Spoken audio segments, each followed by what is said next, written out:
Hola, buenas tardes. En este vídeo vamos a tratar el utilitarismo de John Stuart Mill.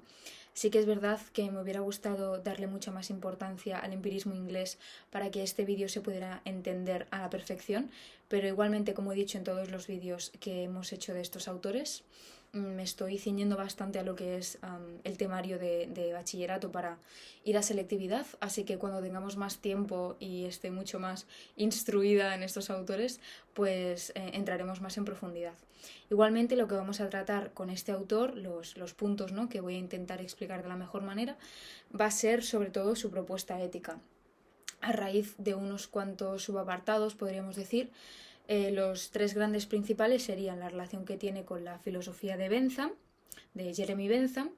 Después, ¿qué es la felicidad para John Stuart Mill, teniendo en cuenta su propuesta ética utilitarista? Y por último, críticas generales a lo que se hace el utilitarismo.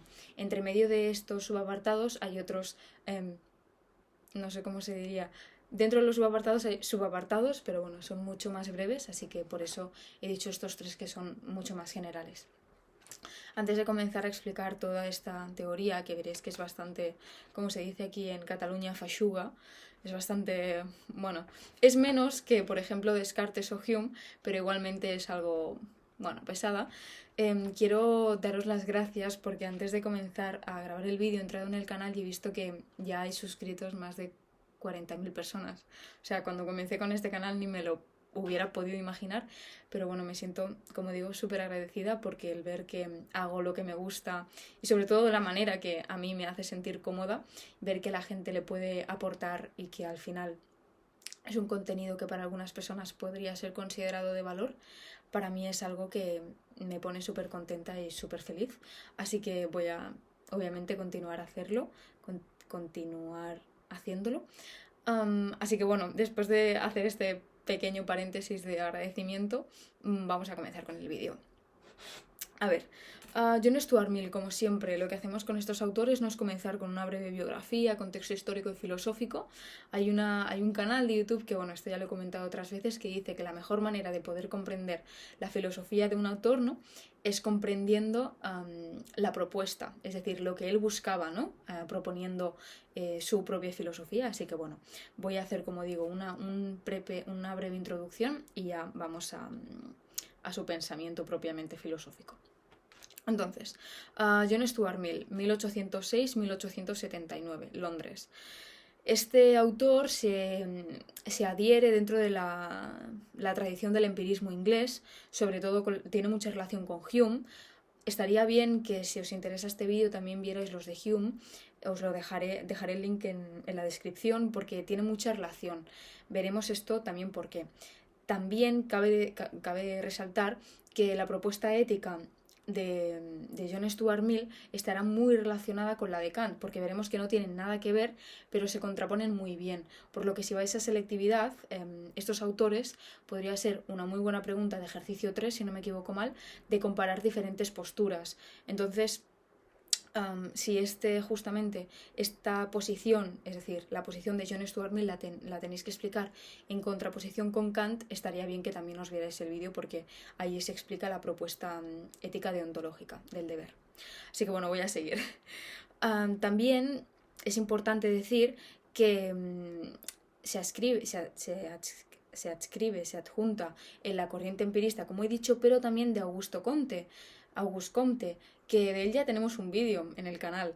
Y este autor defiende una postura positivista, ¿no?, que defiende el progreso y la mejora de la sociedad a través de la razón y del progreso de la ciencia, que eran estas justamente los que tenían que superar la religión y también, digamos, como la influencia que había tenido el boca a boca, por decirlo muy rápido, boca a boca no, el boca oreja, ¿no?, durante esos años, ¿no?, que estaba envuelta en una tradición que nada ni nadie podía sacar de lo establecido aquel pensamiento, ¿no?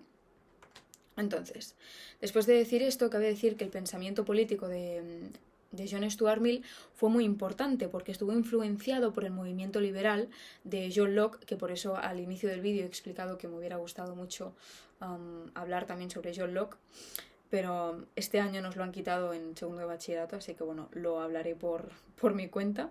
Así que bueno, por el movimiento liberal de John Locke, ¿no? Que era el liberalismo clásico. Y también estuvo muy influenciado y tuvo aportaciones también en el feminismo, porque bueno, su mujer era una de aquellas mujeres que promulgaba que las mujeres pudieran votar en la Cámara de los Comunes en Inglaterra, ¿vale? Entonces, tenemos que entender que el pensamiento político de Mill estaba contextualizado en esa Inglaterra no victoriana, en la cual gobernaba una democracia liberal en ese periodo, ¿no? Por lo que la moral estaba determinada por un movimiento protestante calvinista y se centraba en el puritanismo moral. Entonces, ahora, después de hacer esta breve introducción, intento ir bastante rápido porque veréis que hay bastante, pero después de hacer esta breve introducción ya pasamos a hablar sobre la relación con la filosofía de Jeremy Bentham. Y es que Jeremy Bentham establece un criterio general para poder evaluar lo que es la bondad y la maldad de nuestras acciones. Por lo tanto, está proponiendo una propuesta ética, ¿no? Que al final es lo que veremos que también hace Mill. Entonces, estas acciones se valoran en 3 ámbitos. En primer lugar, en la parte del derecho, que esta parte se pregunta, ¿cómo podemos saber si las leyes son buenas? La segunda... el segundo ámbito sería el ámbito de la política, que se pregunta cómo podemos saber si las acciones de nuestro gobierno son buenas. Y en último lugar es el ámbito de la ética, que es cómo podemos saber si nuestras acciones son buenas, ¿no? Entonces, aquí establece Bentham una fórmula general para poder responder a estas cuestiones, ¿no? Y dice que una acción es buena si mediante ella se consigue la máxima felicidad para el mayor número de personas, ¿vale? Esta secuencia, esta afirmación es muy importante y veremos que con Mill tiene muchas similitudes, pero no es lo mismo, ya veremos por qué. Entonces, Bentham vemos que define la felicidad, término muy importante para estos 2 autores, en términos totalmente hedonistas, ¿no? Por lo que busca el placer y evita a toda costa el dolor. Entonces, Bentham entiende que la felicidad, entiende la felicidad como esa búsqueda del placer y evita el dolor, ¿no? ¿Qué ocurre? Que él piensa que esto es una conducta observable empíricamente, ¿no? Porque todo el mundo intenta actuar así, ¿no? Entonces, aquí se establece el principio de utilidad. ¿Qué es? Bueno, pues es un criterio para evaluar, medir la bondad de las acciones. Y esto es una propuesta que es hecha por Bentham. Y John Stuart Mill está de acuerdo con él. ¿Qué ocurre? Que, como vemos, la secuencia que dice que una acción es buena si mediante ella conseguimos la máxima felicidad para el mayor número de personas, está valorando la maldad y la bondad de todas las acciones, que es justamente como hacía el imperativo categórico de Kant. Pero ¿qué ocurre? Que Kant, dentro de su ética, la felicidad no es algo que se plantee, porque solamente tenemos que actuar por deber. Entonces, muchas veces ese por deber no conlleva la satisfacción personal y hay veces que tampoco implica el placer de las demás personas, solamente hago lo que tengo que hacer, ¿vale? Debido a unas máximas que luego se elevan a imperativos categóricos. Pero bueno, esto, como digo, lo hago, estas diferenciaciones, para que aquellos que se vayan a presentar a selectividad siempre tengan presente que habrá un ejercicio que estas cosas de diferencias entre diferentes autores pueda ser muy posible que salga. Entonces, ¿qué ocurre? Como íbamos diciendo, este principio no se basa en el deber, ni en Dios, ni en ningún otro principio metafísico, sino que se basa en hechos observables, ¿no? Bueno, ya tenemos en cuenta que todo lo que estamos diciendo está, digamos, adscrito dentro del empirismo inglés, ¿vale? Esto lo recalco, como dice... Ortega y Gasset, no me voy a acordar ahora de la frase. Es la cortesía del filósofo. La claridad es la cortesía del filósofo, ¿no? Pues eso, me voy a repetir muchísimas veces, perdonad. Bueno, entonces, según Bentham, ¿vale? Las sensaciones que producen las acciones son medibles. ¿Medibles? Es que lo tengo en catalán, perdón. Sí, las podemos medir. Entonces, él dice que el placer y el dolor como sensaciones se pueden cuantificar. ¿Por qué? Pues porque tienen una duración, una intensidad, una certeza, una proximidad, una extensión, ¿vale? Entonces, podríamos decir que este principio utilitarista está basado en el cálculo de nuestras decisiones observando las consecuencias. ¿Qué ocurre? Lo que nos está diciendo es que es una ética a posteriori. Así como veíamos que la ética de Kant era una ética a priori, era una ética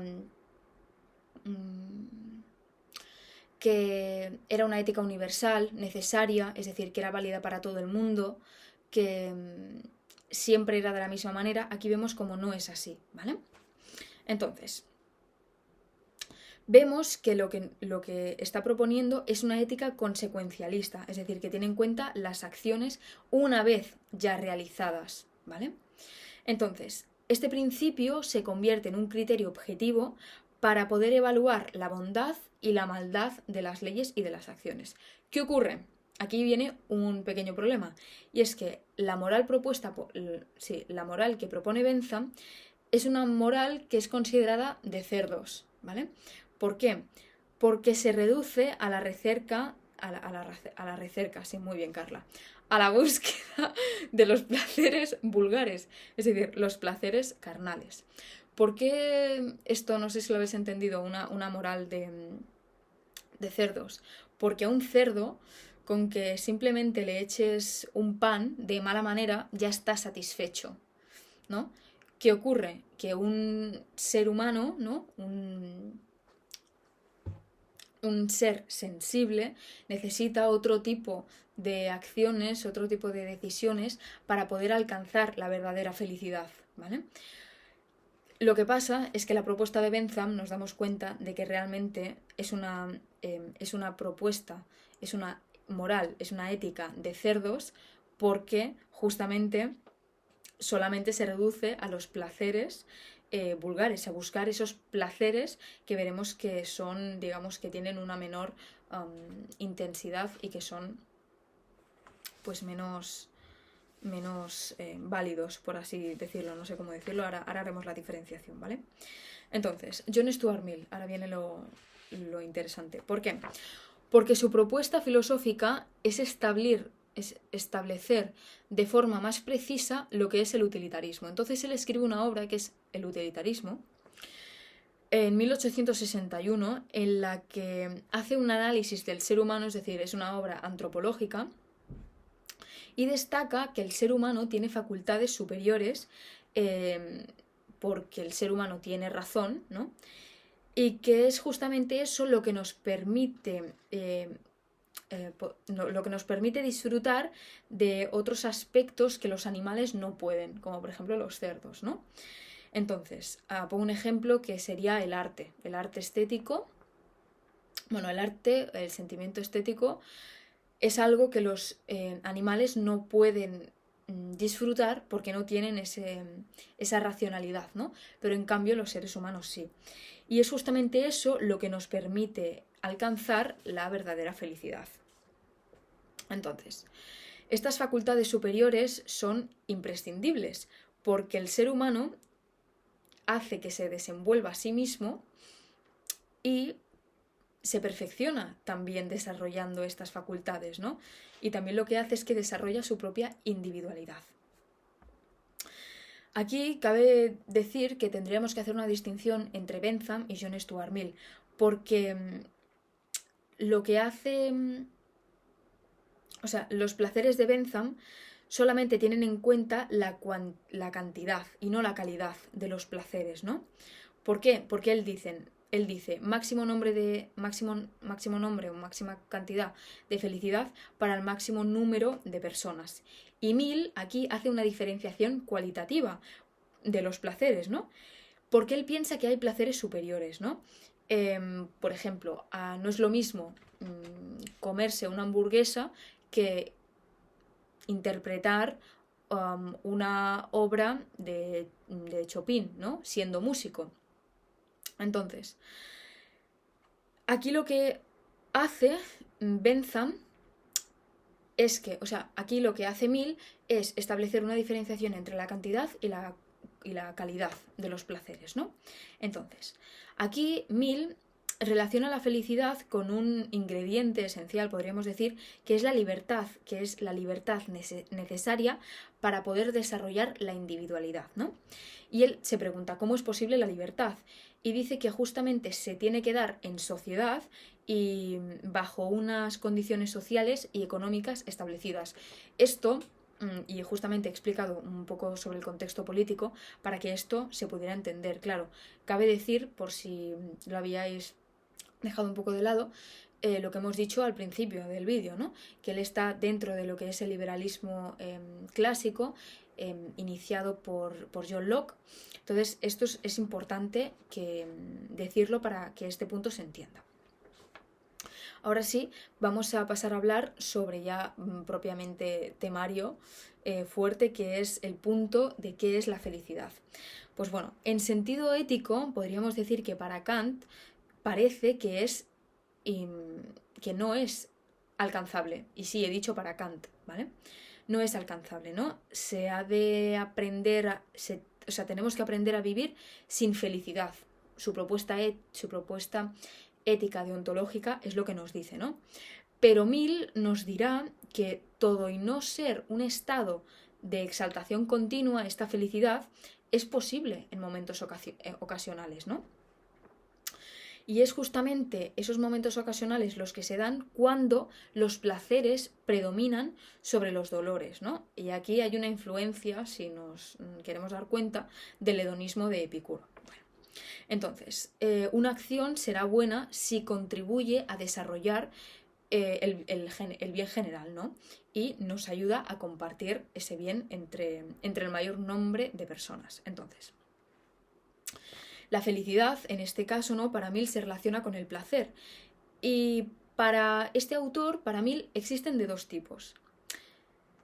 En primer lugar, los placeres corporales, que son los placeres más vulgares o inferiores, también los podríamos llamar, ¿no? Son los placeres sensuales y no nos permiten alcanzar la felicidad en sí. En cambio, por otra parte, tenemos los placeres superiores o los placeres intelectuales, ¿no? Que son cualitativamente superiores a los corporales. ¿Por qué? Pues porque tienen más valor ellos en sí mismos. Y es justamente estos los que nos permiten poder alcanzar una vida feliz. Entonces, aquí voy a hacer un breve recordatorio, y es que Mill, ¿vale? John Stuart Mill valora los placeres en términos cualitativos, es decir, la calidad de los placeres, no solamente la cantidad. Es decir, que hay unos placeres que son mejores que otros, ¿no? Por eso mismo, su moral no es una moral de cerdos, como sí que es la de Bentham, que solamente tiene en cuenta la cantidad de los placeres para el mayor número de personas. Entonces, como he dicho, Mill entiende el ser humano como un ser que es capaz de poder distinguir entre los placeres, porque es un ser que es racional y tiene facultades superiores, y tiene en especial tres. En primer lugar, tiene la facultad de la sensibilidad estética, y esta nos permite disfrutar de las obras de arte, por ejemplo, y también dedicarnos a la propia creación de estas, es decir, acabar desarrollando estos placeres que nos harán poder acabar de desarrollar la propia felicidad, ¿no? Cosa que con los placeres inferiores o carnales no nos lo permitía hacer. En segundo lugar, tenemos la segunda facultad, que es la inteligencia y el deseo del saber. Y en tercer lugar, los sentimientos morales, que nos permiten tener simpatía, que no empatía, simpatía, por los palsamblants, por los semejantes, ¿vale? Entonces, Mill, después de hacer esta distinción en el que, este autor deduce, ¿no?, que la felicidad está ligada a los placeres intelectuales, ¿no?, es decir, a los placeres superiores. Bueno, pues aquí Mill se plantea cuál es el deseo más deseable. Y dice, si podrías cambiarte por una persona que no sabe disfrutar de esos placeres superiores. Y aquí lo que dice es que eso nunca podría ser porque tenemos dignidad. Existe la dignidad humana, por lo que esto nunca podría llevarse a cabo. Es decir, nunca podríamos cambiarnos por otra persona que no sabe apreciar esos placeres superiores, ¿no? Entonces, para Mill, solamente podemos renunciar a estos placeres superiores y a la felicidad si con esto conseguimos la máxima felicidad para el máximo número de personas. Es decir, solamente podríamos pensar en la renuncia de nuestra felicidad si con nuestra decisión de renunciar a la felicidad hacemos que más personas sean felices. ¿Me explico? Es decir, bueno, ahora voy a poner varios ejemplos que espero que se entiendan bien. Entonces, no es una filosofía, lo que él propone, ¿no? No es una filosofía moral. No. Esperar un momento.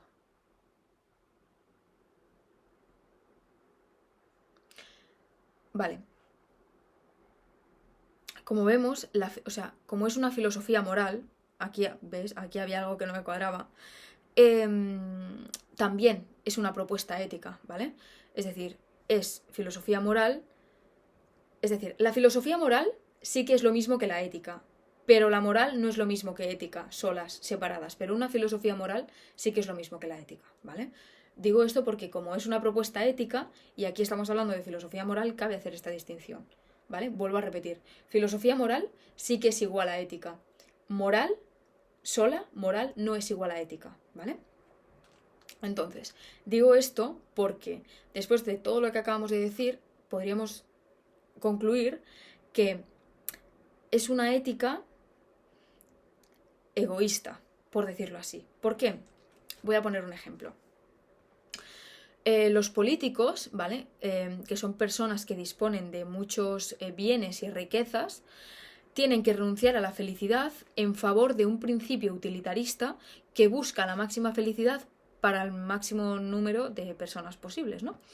Porque tienen que legislar en contra de sus intereses y tributar más para favorecer a la gente. Es decir, que los políticos hacen unas leyes que hacen que dependiendo de la riqueza que tengas que pagar unos impuestos o otros. ¿Qué pasa? Que como estos mismos políticos tienen ese dinero que están pidiendo, ¿no?, por aquellas personas que superan una cifra al año, pues ellos también tienen que pagar, pero claro, lo hacen por tal de conseguir una máxima, de favorecer a la máxima gente posible, ¿no? No sé si se entiende muy bien. Igualmente, es el ejemplo que puso mi profesora en clase, así que Blanca, queda en tus manos. Lo siento. Lo siento. Bueno, entonces, ¿qué ocurre? Que John Stuart Mill se da cuenta que la felicidad, como he dicho antes, no es un estado de exaltación continua, sino que es una emoción que surge en momentos determinados, ¿no? Que es justamente cuando se realzan estos placeres y se evita completamente el dolor. Entonces, lo que se busca es maximizar el placer y minimizar el dolor. Y como veníamos diciendo, Mill parte de esos principios empiristas, ¿no? Que tienen muestras de que todo el mundo quiere ser feliz porque es un hecho observable, ¿no? Que es justamente lo que vemos que hace, lo que propone el empirismo. Por lo tanto, la felicidad es la única cosa demostrable como fin en sí mismo. Y aquí hago un asterisco, y es que tenemos que recordar que para Mill es más importante la felicidad general que la individual, ¿vale? Por eso justamente solamente tendríamos que renunciar a nuestra felicidad si con nuestra renuncia hacemos que más gente sea feliz, ¿vale? Entonces, podríamos decir que es más importante la felicidad general que la individual. Es decir, la felicidad general es la suma de la felicidad de todos los individuos. por lo que esto es una visión universalista, ¿no? Que no es igual que el universalismo deontológico de Kant, no es lo mismo, porque el universalismo deontológico de Kant es que es igual para todo el mundo, y el universalismo de John Stuart Mill no es como el de Kant. ¿Por qué? Porque lo que a mí me hace feliz no le hará feliz a otra persona, por lo tanto él podría renunciar en otro momento y yo en cambio no, por lo tanto no es válido para todo el mundo. Entonces, la felicidad, no obstante todo esto, no es el único fin, ¿no? Hay personas que también quieren otras cosas como dinero, fama, no sé, salud, ¿no? Entonces, los elementos para poder adquirir la felicidad son bastante complejos y variados, si lo vemos, ¿no? ¿Qué ocurre? Que forma parte de la felicidad misma.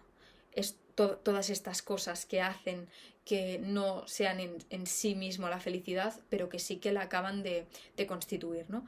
¿Por qué digo esto? Porque tenemos que entender la felicidad como el conjunto de bienes concretos y no como una idea abstracta, ¿vale? Sino que la felicidad sería todo esto que hace que yo me pueda desarrollar a mí mismo y a mí misma, ¿no? Y justamente pueda alcanzar esa individualidad con la que pueda alcanzar esos placeres superiores. Entonces, aquí vamos a hablar ahora sobre las características del utilitarismo, ¿vale? Y es que en primer momento creo que hay tres, si no recuerdo mal. Vale, características del utilitarismo. En primer lugar, esta ética no es incondicionada como la ética deontológica de Kant, es decir, que no es válida para todo el mundo y tampoco es necesaria, que puede ser de otra manera, ¿no? Es una ética universalista porque busca un contexto concreto, ¿no? Unas condiciones a la hora de poder decidir, ¿no? Pongo un ejemplo. Hipótesis, ¿no? Sobre España llena de multimillonarios y sin una población pobre, ¿no?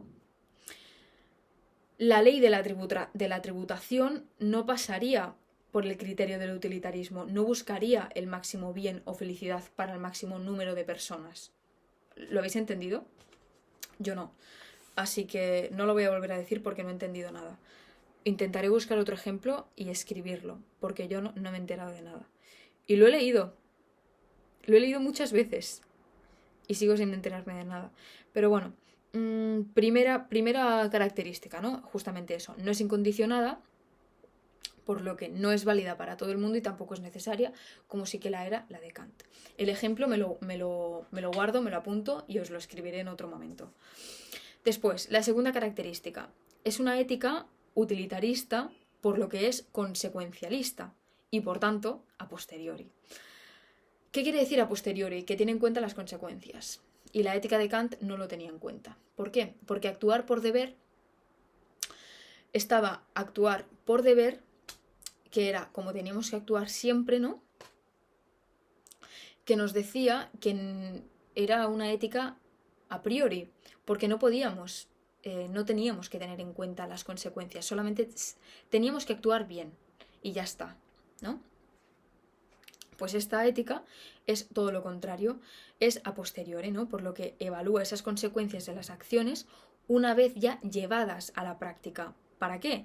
Para extraer su utilidad, ¿no? Y aquí algo muy importante, y es que una acción será útil o buenas cuando produzcan el máximo bien para el máximo nombre de personas.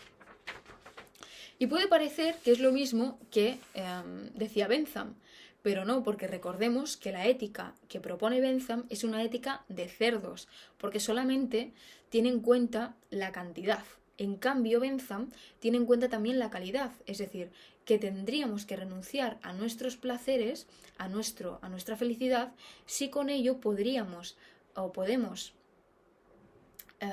dar más felicidad a mucha más gente, ¿no? Aparte de que también John Stuart Mill distingue dos tipos de placeres, ¿no?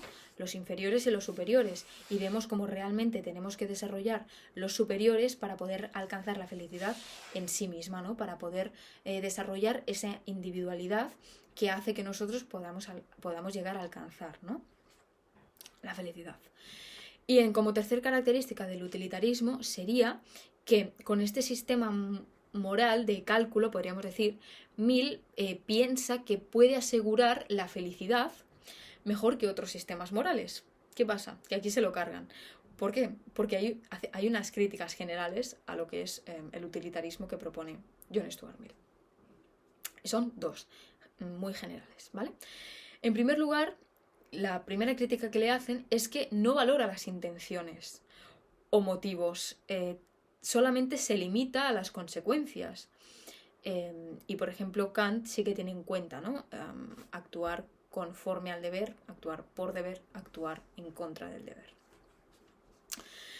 Y en segundo lugar, es que se le ha atribuido a esta ética como una propuesta muy fría y muy impersonal, porque se dedica al simple cálculo de las consecuencias de las leyes y de las acciones. Entonces, esto es el temario de segundo de bachillerato que tenemos que dar de John Stuart Mill para selectividad. Igualmente yo con esta última parte no estoy para nada de acuerdo y no me parece que sea una propuesta ética fría y impersonal para nada. De hecho, me parece que se equivocaron a hacer las críticas y pensaban que lo estaban diciendo de Kant y se lo pasaron a Mill, pero no me parece para nada que sea de esta manera y en todo caso lo hubiera dicho de Kant. Pero bueno, igualmente, estos han sido los 3 puntos más importantes que tenemos que dar en segundo de bachillerato y que nos saldrán en selectividad. Así que si estáis viendo esto para selectividad, espero que os vaya genial. Y si no lo estáis viendo por selectividad y simplemente os interesa la propuesta de este hombre, espero que os haya parecido interesante. Como digo, el ejemplo que se me ha ido por completo es que no lo entiendo, pero igualmente intentaré buscar alguna alternativa para que se pueda entender bien y la escribiré en la descripción cuando la tenga, ¿vale? Así que muchísimas gracias. Vuelvo a repetir mi agradecimiento por esta comunidad que se está creando. Así que, bueno, como siempre, muchísimas gracias por vuestro tiempo y hasta la próxima. Adiós.